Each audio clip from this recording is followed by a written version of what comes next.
Туғандар, пародаға дағы, алып баққанға дағы жаш қозы-қошқорлар бар. Ассаламу-алейкум, адапты фермерлер. 8 бас қозы-қошқорлар сүттен бөлінген. Линиялары граф, шарпей, бір башы қара, қалғандары жаш. Ушул қошқорлар сатылады. Линияларын айттық. Жаштары сүттен жаңы бөлінген. Быйылқы қошқорлар өзіңіздерге да көрініп тұрады.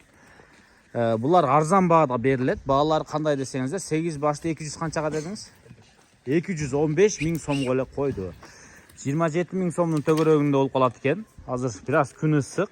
Мисалы, мына қозы жана кулак баштары мага аябай жакты. Мисалы, мына ол бар экен, мына.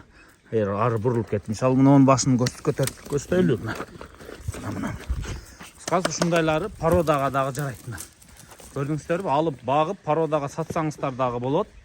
Же кочкорлукка иштетип күтсөңүздөр дагы болот. Же кыскасы чоң кылып сатам десеңиздер дагы болот. Ушундай тугандар 8 башы 215 мың сомго коюлду. Коюлган баасы сиздерге жакшы эле оокат кала тургандай баада коюлду.